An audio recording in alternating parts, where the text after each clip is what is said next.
नमस्कार, मैं हूं पुण्य प्रसून वाजपेयी। दस्तक में आपका स्वागत है। बड़ी खबर आ रही है कि 2 दिन पहले सीबीआई ने पूर्व प्रधानमंत्री मनमोहन सिंह से पूछताछ की है। कोयला घोटाले के मसले पर यह पूछताछ हुई है और उनके घर पर सीबीआई टीम ने जाकर पूछताछ की है। समाचार एजेंसी पीटीआई के मुताबिक कोयला घोटाले को लेकर जो अब पूरी जांच रिपोर्ट सौंपनी है वो 27 तारीख को चूंकि सौंपनी है और उससे पहले 2 दिन पहले ही सीबीआई के मनमोहन सिंह से पूछताछ की। ये सवाल लगातार उठाए जा रहे थे, क्या मनमोहन सिंह से कोल घोटाले में, क्योंकि उस वक्त कोयला मंत्री के तौर पर मनमोहन सिंह बतौर प्रधानमंत्री और उनके पास कोयला मंत्रालय भी था, तो ये सवाल अब से नहीं, शुरुआती दौर से यानी 2012 के बाद से ये सवाल उठ रहे थे कि जब कोयला मंत्री से इस मामले में क्यों पूछताछ नहीं हो पा रही है। और प्रधानमंत्री चूंकि कोयला मंत्रालय उनके पास था और उस दौर में जिस तरीके से टके के तौर पर कोयला खदान बांटेगा और ऐसी ऐसी कंपनियों को देगा जिनका कोई अनुभव नहीं था कोयला खदान को लेकर या खदानों के सिलसिले में, इसलिए ये पूरे घोटाले की रकम को लेकर भी बड़ा बवाल समूचे देश में मचा। लेकिन 2 दिन पहले सीबीआई की पूछताछ ने कई सवाल खड़े किए हैं। पूर्व प्रधानमंत्री से इस तरीके की पूछताछ ये अपने तरीके की नहीं है और पीटीआई ने हवाले से, हालांकि सीबीआई की तरफ से किसी तरह से ना इनकार किया गया है, ना नकारा गया है, ना माना गया, लेकिन इन सबके आतिर खान क्या जानकारी है इस बारे में? देखिए, अपने जो सूत्रों के अनुसार हमें जानकारी ये मिली है, हालांकि सीबीआई इस बात की ना पुष्टि कर रहा है और ना ही इसका खंडन कर रहा है। इन सूत्रों के अनुसार पूर्व प्रधानमंत्री से पूछताछ की गई है इस पूरे मामले में। कोल माइंस के आवंटन के पूरे मामले में जो बात उठी थी, उसमें अदालत ने कहा था सीबीआई से कि इसमें कुछ जो क्लैरिफिकेशंस हैं वो ली जाएं और उसके बाद क्योंकि कोर्ट में डेडलाइन भी थी इस पूरे मामले की, जैसे कि आपने कहा, उससे पहले ही सीबीआई के अधिकारी गए थे और एक पूरी जो औपचारिकता थी इसको अंजाम दिया गया है। क्या इस बारे में अगर सीबीआई की तरफ से नहीं कहा जा रहा और चूंकि अब ये खबर आ गई है, तो इस पूछताछ के मतलब या आने वाले वक्त में जो 27 तारीख को सीबीआई को रिपोर्ट रखनी है अदालत के सामने, उसमें किस भूमिका में मनमोहन सिंह को रखा जा सकता है, चूंकि वह उस वक्त में कोयला मंत्री थे? देखिए, इस पूरे मामले की जांच जो सीबीआई ने की है उसमें हर पहलू देखा गया है और क्योंकि पूर्व प्रधानमंत्री उस समय उनके पास कोयला मंत्रालय का कार्यभार भी था, तो एक कुछ क्लैरिफिकेशन थे, कुछ सफाई मांगनी थी सीबीआई को उनको चलते, क्योंकि एक जो वाइकेरियस लायबिलिटी की बात आती है। हालांकि अभी इस तरह की कोई बात सामने नहीं आई है जांच में।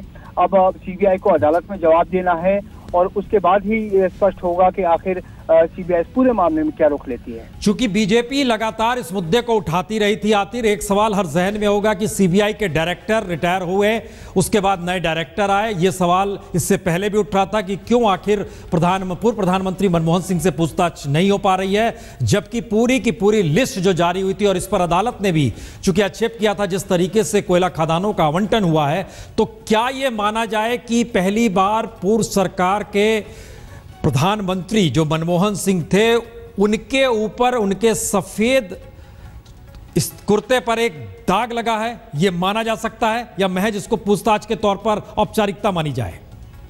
देखिए पुण्य, अभी ये कह देना थोड़ी जल्दबाजी होगी कि क्योंकि सीबीआई ने इस पूरे मामले में स्पष्टीकरण लिया है और जहां तक पूरे कोयला घोटाले की बात है तो पूरे ही घोटाले को लेकर एक राजनीतिक मामला बन गया था।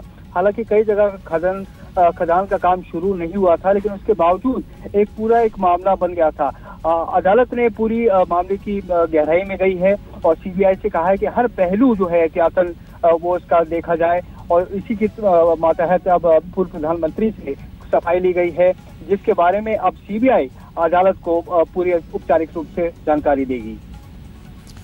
आतिर, आपका बहुत शुक्रिया। हमारे साथ राजदीप भी जुड़े। उससे पहले 2-3 जानकारी दे दे। दरअसल कोयले घोटाले को लेकर सब पार्लियामेंट के भीतर जब बहस हुई तब उस वक्त विपक्षी पार्टी के तौर पर बीजेपी इस सवाल को लगातार उठाती रही कि जब प्रधानमंत्री के पास कोयला मंत्रालय था और कोयला घोटाला हुआ है और उस समय आवंटन जो किए गए हैं वो उस सिलसिलेवार तरीके से किए गए हैं जिससे लगता यह है कि अपने खासम खास को कोयला खदान दिया गया है और इसको लेकर लगातार पार्लियामेंट में लगभग 22 दिनों तक हंगामा भी मचा है। इन सवालों के बीच अब 2 दिन पहले अगर सीबीआई ने पूर्व प्रधानमंत्री मनमोहन सिंह से जो पूछताछ की है उसने कई संकेत दिए हैं, क्योंकि राजनीतिक तौर पर लगातार बीजेपी जब जिक्र कर रही थी। राजदीप, इसके क्या मायने निकाले जाएं सीबीआई पूर्व प्रधानमंत्री मनमोहन सिंह से अगर कोयले घोटाले पर पूछताछ कर रही है तो? देखिए प्रसून, साफ था, कोर्ट ने ही कहा था कि ये पूछताछ होनी पड़ेगी एक तरह से, क्योंकि दो सवाल हैं। एक कि कोयले घोटाले में जो फाइल्स थे वो गायब कैसे हो गए, और दूसरी बात, जब प्रधानमंत्री खुद चाहते थे कि ऑक्शन के द्वारा कोयला के जो अलॉटमेंट्स है ऑक्शन के द्वारा हो, उस प्रक्रिया को किसने बदला और कैसे बदला गया, और किस तरह से ऐसे लोगों को कोयला के अलॉटमेंट्स मिले जो एक तरह से उसके लिए they were not eligible, eligibility criteria उनकी नहीं थी। तो ये जो सवाल है प्रधानमंत्री को किए जाएंगे, क्योंकि कोर्ट ने भी साफ कहा था कि कहीं ना कहीं इन सवालों पर सीबीआई ने एक रिपोर्ट देनी है। अब एक औपचारिकता भी है इसमें, क्योंकि मनमोहन सिंह उस समय कोयला मंत्री भी थे और प्रधानमंत्री भी थे, लेकिन उसके साथ साथ कहीं ना कहीं एक सवाल भी उठेगा कि मुझे लगता है ये केवल दूसरी बार है प्रसून कि किसी भी प्रधानमंत्री को इस तरह से किसी बड़े करप्शन के केस में पूछताछ हो रही है। पहला था नरसिम्हा राव का जब जेएमएम केस हुई थी, और अब हो रहा है मनमोहन सिंह, जिनकी पर्सनल इमेज एक तरह से है कि वो बड़े ईमानदार प्रधानमंत्री थे, लेकिन फिर भी कोयला घोटाले में कहीं ना कहीं उनको ऐसे सवाल पूछे जाएंगे जिसपे कहीं ना कहीं उनके छवि पर एक चोट पहुंचती है। हमारे साथ अभिषेक मनु सिंघवी साहब जुड़ चुके हैं, कांग्रेस के वरिष्ठ नेता। अभिषेक मनु सिंघवी साहब, सीबीआई की पूछताछ के मतलब अब क्या निकाले जाएं? पूर्व प्रधानमंत्री मनमोहन सिंह से सीबीआई ने पूछताछ की कोयला घोटाले मसले पर।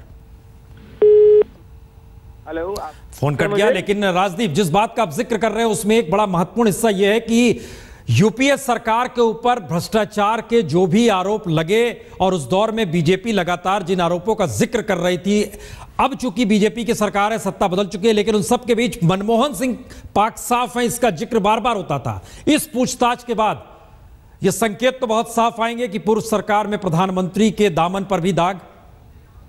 ये आपकी बात बिल्कुल सही है, क्योंकि क्या बदलाव आया है? बदलाव केवल इतना है प्रसून की सरकार बदल गई है। बदलाव इतना ही आया है कि सीबीआई के जो डायरेक्टर है वो बदले गए हैं। सवाल ये उठेगा कि अगर पूछताछ करनी थी तो ये पहले क्यों नहीं हुई, ये इस समय क्यों हो रही है, ये सवाल तो होगा ही। हमारे साथ अभिषेक मनु सिंघवी साहब जुड़ चुके हैं। अभिषेक जी, हम आपसे सवाल जरा जानना चाहेंगे, क्या कांग्रेस की प्रतिक्रिया इस पर, सीबीआई के जरिए पूछताछ पूर्व प्रधानमंत्री मनमोहन सिंह की कोयला घोटाले के मसले के मुद्दे है? देखिए, इसको बिना वजह सनसनीखेज करने की कोई आवश्यकता इसलिए नहीं है क्योंकि ये तो पुरानी बात है। कुछ दिनों पहले कोर्ट के आदेश के अनुसार एक जिम्मेवार नागरिक की हैसियत से माननीय पूर्व प्रधानमंत्री ने पूरी तरह से सहयोग दिखाया। जो भी प्रश्न थे, जो भी तहकीकात थी, उसको उन्होंने उत्तर दिया। ये तो बड़ी आम प्रक्रिया है, इसमें कोई भी अनयूजुअल बात नहीं है, और उन्होंने कभी भी वो झिझके नहीं है अपना पक्ष रखने के लिए, और ये कोर्ट ऑर्डर हुआ था उसके समक्ष हुआ है ये, तो इसमें तो कोई टिप्पणी करने की आवश्यकता ही नहीं है। नहीं, लेकिन अगर राजनीतिक तौर पर देखिए तो प्रधानमंत्री मनमोहन सिंह जिस रूप में पाक साफ तौर पे नजर आते रहे, और सीबीआई अगर पूछताछ कर रही है किसी घोटाले के मसले को लेकर, तो क्या यह गंभीर नहीं है? बिल्कुल नहीं। कोई भी अगर थोड़ा भी प्रक्रिया, कानून, प्रोसीजर जानता है तो वो जानता है कि सीबीआई क्या कोई आम कांस्टेबल भी किसी से दुनिया में पूछताछ कर सकता है। तो जब प्रश्न उत्तर हो रहा है जी, कोई अभियुक्त नहीं है, कोई एफआईआर इस विषय में नहीं है, कोई उनके विरुद्ध कार्रवाई नहीं है, उल्टा वो सहयोग दे रहे हैं एक आम आदमी और एक जिम्मेवार नागरिक की हैसियत से। नहीं तो इससे पहले जब सीबीआई डायरेक्टर थे, इससे पहले जब आपकी सरकार थी, उस दौर में यह स्थिति क्यों नहीं आई और अब क्यों आ गई? क्योंकि उस वक्त भी नहीं थी, अब भी नहीं है। इस पे सरकार का कोई इशू नहीं है इस वक्त। ये तो एक कानून, एक न्यायालय का आदेश है, एक प्रक्रिया चल रही थी न्यायालय में।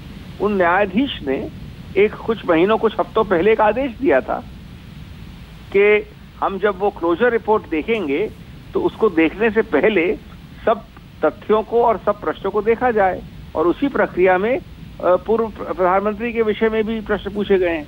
बस यही हुआ है। ये तो कोर्ट के आदेश के अंतर्गत हुआ है। लेकिन कोयला मंत्रालय, अभिषेक जी, उन्हीं के पास था ना उस वक्त, जिस वक्त वो प्रधानमंत्री थे और ये पूरी प्रक्रिया हो रही थी। तो कोयला मंत्रालय किसी के पास होता है, उससे वो अभियुक्त हो जाता है। नहीं तो ये सवाल आप जो यही तो प्रक्रिया, यही तो प्रॉब्लम है। सनसनीखेज के चक्कर में अगर कोई पूछताछ हो तो आप ये बार बार संकेत देना चाह रहे हैं कि बहुत गंभीर है, बहुत कुछ हुआ है। कुछ भी नहीं हुआ है। ये जो कानूनी प्रक्रिया पूरी की गई है और ये रिपोर्ट जाएगी कोर्ट को और कोर्ट निर्णय करेगी क्लोजर रिपोर्ट होनी चाहिए कि नहीं होनी चाहिए, सिर्फ इतना हुआ है। अभिषेक जी, इसका मतलब ये है कि डी राजा से जब पूछताछ हुई थी, वह संचार मंत्रालय थे, 2G घोटाला हुआ था, वह भी एक औपचारिकता भर थी। मैं ये अपेक्षा नहीं करता था एक इतने जानकार और जिम्मेवार जर्नलिस्ट से कि आप एक अभियुक्त जो FIR में अभियुक्त है, चार्जशीटेड हैं, जो जेल गए, एक कार्रवाई चल रही है चार्जशीट के बाद, उनकी बराबरी करेंगे पूछताछ से आप? नहीं अभिषेक जी, शुरुआती दौर में अगर याद कीजिए तो यही सवाल उठे थे। शुरुआती दौर में जब CBI ने पूछताछ की थी, यही सवाल उठे थे। देखिए ये इस प्रकार का कानून सौभाग्य है कि इस देश में लागू नहीं होता जिस प्रकार के आप शायद समझ रहे हैं कि सिद्धांत है कानून के, ऐसा नहीं होता है। उल्टा इस बात को अप्रिशिएट करना चाहिए कि वो पूर्व प्रधानमंत्री होते हुए भी पूरी तरह से सहयोग कर रहे हैं और उत्तर दे रहे हैं। बस औपचारिकता कांग्रेस की तरफ से बताई जा रही है। प्रसून, मैं अभिषेक मनु सिंघवी से एक बात साफ पूछना चाहता हूं, क्योंकि संसद में जब ये मामला उठा था पहली बार, तब कांग्रेस ने कहा था कि प्रधानमंत्री की पूछताछ करने की कोई जरूरत नहीं है। अभिषेक मनु सिंघवी को यह भी मालूम होगा कि कानून मंत्री अश्विनी कुमार को अपनी कुर्सी गंवानी पड़ी थी, अपना मंत्रालय गंवाना पड़ा था, क्योंकि ये उन पर आरोप था कि वो CBI पर दबाव लगा रहे थे एक तरह से, कि वो फाइल देखना चाहते थे, पेपर दिखाना चाहते थे। मैं पूछना चाहता हूं, क्या ये बात सही नहीं है कि एक समय कांग्रेस कह रही थी कि प्रधानमंत्री की पूछताछ करने की कोई जरूरत नहीं है? पहली बात तो कि मैं अभी तक कुछ समझ नहीं पा रहा हूं संबंध या कोई भी लॉजिक अश्विनी कुमार वाले केस और इस केस के बीच में। नंबर 2, अभी तक भी हमारा स्टैंड वही है, CBI का स्टैंड भी वही था और CBI के कई परतों पे यही स्टैंड लिया गया है, एक व्यक्ति द्वारा नहीं। अब जो हो रहा है वो सिर्फ क्लोजर रिपोर्ट की कार्रवाई के वक्त प्रश्नोत्तर के दौरान जब प्रश्न आया तो कोर्ट ने आदेश दिया कि पूरे प्रश्न करके हमारे को पूरी रिपोर्ट दें। सिर्फ तो इतना हुआ है। अभी भी आप कह रहे हैं कि प्रधानमंत्री को कोई सवाल देने के जवाब देने की कोई जरूरत नहीं थी, पूछताछ की जरूरत नहीं थी, ये केवल एक औपचारिकता है? बिल्कुल औपचारिकता है और उस औपचारिकता में एक जिम्मेवार नागरिक की हैसियत से, एक जिम्मेवार व्यक्ति को जिसको कुछ भी छुपाना नहीं है, उन्होंने सहयोग दिया है, भाग लिया है। सर, पर प्रधानमंत्री को ये सवाल का जवाब तो देना पड़ेगा सिंघवी साहब कि ये जो प्रक्रिया थी वो प्रधानमंत्री चाहते थे कि ऑक्शन हो, कोयले के जितने अलॉटमेंट्स थे वो ऑक्शन के जरिए हो, लेकिन वो ऑक्शन हुआ नहीं। इसका जवाब तो प्रधानमंत्री को देना पड़ेगा कि यही क्यों। यही तो प्रॉब्लम है जब हम लोग सब जी यही तो प्रॉब्लम है जब हम लोग सब जज, जूरी, प्रोसिक्यूटर और मेरिट पे चले जाते हैं टीवी चैनल्स पे। जी, अब ये डिस्कशन होगा कि क्या ऑक्शन सही था, ऑक्शन नहीं था। इस प्रकार के वर्डिक्ट क्रिमिनल फौजदारी प्रक्रिया में नहीं दिए जाते।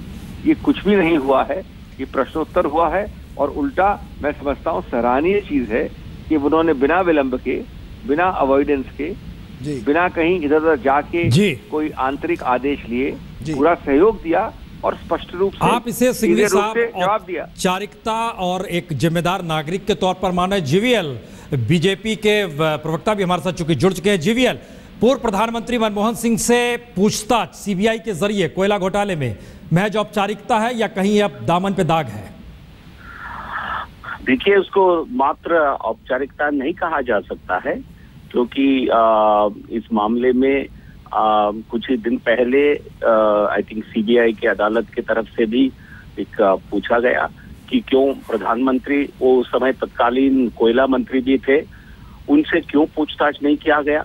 ये UPA के कार्यकाल में प्रधानमंत्री को पूरी तरह उनको बचाने की कांग्रेस पार्टी की तरफ से लगातार कोशिश हुई थी और ये जो सारा जो कोयला स्कैम है वो ज्यादातर जब कोयला मंत्री के रूप में प्रधानमंत्री खुद शाखा को संभाल रहे थे तभी हुआ है।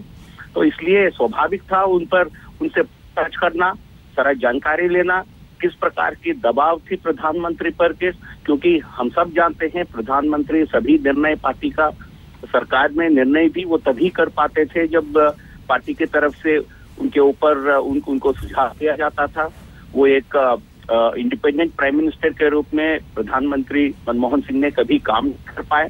तो इसलिए ये बहुत सारे सवाल प्रधानमंत्री, वो तत्कालीन प्रधानमंत्री से पूछना चाहिए था, लेकिन सीबीआई ने पूरी तरह उनको दूर रखा।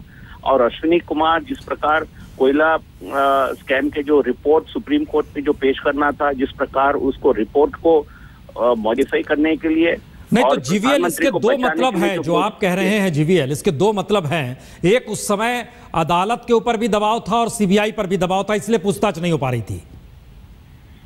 अब मैं कहूंगा अदालत को मैं इसमें नहीं खींचना चाहूंगा, ये तो अदालत नहीं, आपने चूंकि नाम लिया उस समय के कानून मंत्री का भी, इसका भी जिक्र आया ना। बिल्कुल, उस समय सुप्रीम कोर्ट चाह रही थी कि सीबीआई सुप्रीम कोर्ट के अधीन ये सारा इन्वेस्टिगेशन करें, लेकिन जिस प्रकार तत्कालीन लॉ मिनिस्टर अश्विनी कुमार ने इस रिपोर्ट को छेड़ने की कोशिश की, जिस प्रकार उसमें परिवर्तन करने की कोशिश की, उसके कारण उनको अपनी नौकरी को, अपनी मंत्रालय को भी गंवाना पड़ा।